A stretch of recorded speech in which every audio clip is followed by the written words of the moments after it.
let's bring in Thulani Ngwenya, who's Police and Prison Civil Rights Union President, who joins us for this discussion. A very good evening to you. Thank you so much for your time. Great deal of concern, more so as we continue to see increasing crime levels across the country. What are some of the reasons that we're seeing this massive exodus?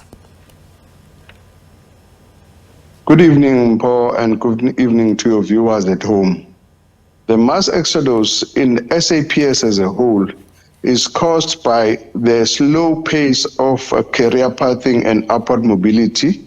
That's the first. The second one, it's because of the slow pace of people reaching the highest level. As you know, that there are a lot of ranks in the SAPS from constable to the general.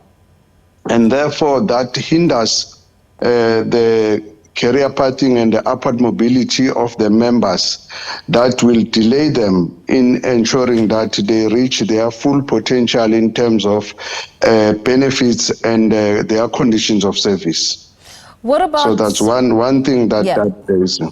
What about challenges around remuneration and access to resources? How much of a factor does that play? It is a great effect on the operation of the police. As you can remember, that for the past 3 financial years, all the budgets of the department, in particular of the SAPS, have been reduced drastically, which have now caused a hindrance in terms of benefits of the members, like your danger allowance and what. That does not only is applicable to the Special Task Force and Intervention Unit as elite unit. It is cutting across to all the SAPS members. Like I can make an example, your detectives, they've got a less clothing allowance when they have to wear their own clothing, private clothing. You've got your public service Act personnel who are reaching at level 5 and level 7. They can't even afford to buy houses. It's worse than when you deal about operational members who on daily basis dealing with crime, doing crime prevention and all these other activities that they are doing. They are getting a allowance of 1,200. Now for these special task force members to leave is because they are being attracted with a lot of money by private security, some of them, but some of them, they are going to the industry of the taxi bosses, because they make a lot of money. They take them so that they become their protectors and protect them.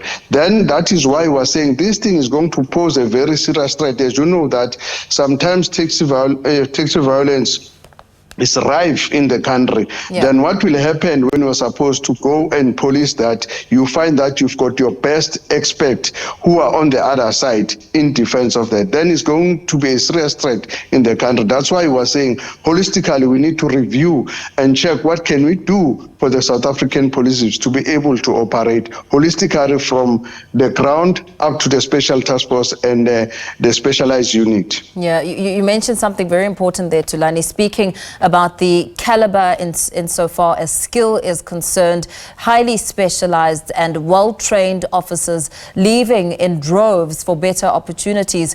And just a few days ago, we heard Police Minister Begicele saying that they are working on ensuring that they bring back those detectives and special force members to come back and boost the SAPS. What do you think it'll take to attract them back to the force and ensure that they are able to help curb the rising crime levels, and more so in ensuring that training for a younger crop of detectives is also provided?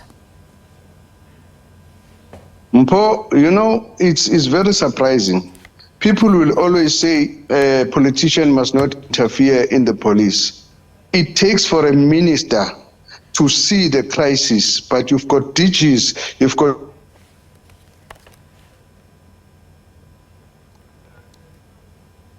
okay, we appear to that are being dealt with police.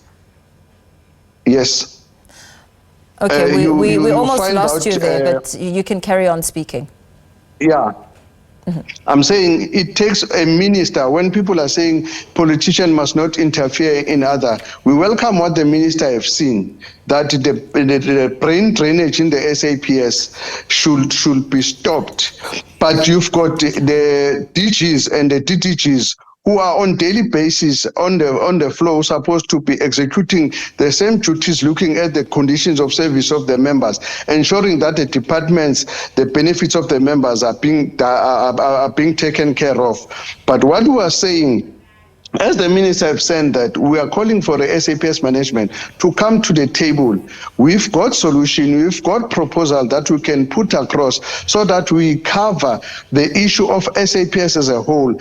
Detective, which are shortages, forensic people, Public Service Act, NIU, as well as Special Task Force, for every policeman to be able to execute its responsibility and the mandate of the Constitution to keep the South African people safe, and we need to comply with Resolution 2 of 2009, which are the rules of engagement that will make us to engage with SAPS as a serious stakeholder, as well as the stakeholder that is responsible for members. We are saying, let's do this as soon as possible before people can come and start to politicize this thing. We don't want politics, but we want to make sure that the benefit of the police are taken care of across all the spectrums of the SAPS.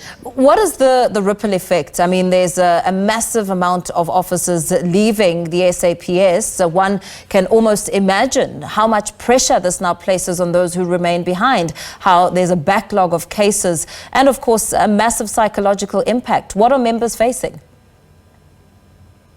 Members are facing a very difficult situation. If I can tell you, the standing order of the police is saying each and every detective must not have more than 60 docket in hand. One, you've got the issue of resources with the austerity measures that have been implemented by the Minister of Finance. Two, you are having them having more than 300 docket each person. They are not cars. And investigation is not a day and night thing that a person just can wake up tomorrow and become an investigator. You need to understand the process of the docket. You need to have informers. You need to learn from the experienced people how to investigate. That is why you find that. Okay, we're going to have to leave it there and thank Thulani Ngwenya, who is the Police and Prisons Civil Rights Union President. Expanding on that discussion, we were, of course, hoping to rope in the SAPS, the SABC News, having reached out to them, but they declined, hoping that they will have a change of heart because their contribution will be important as the story develops.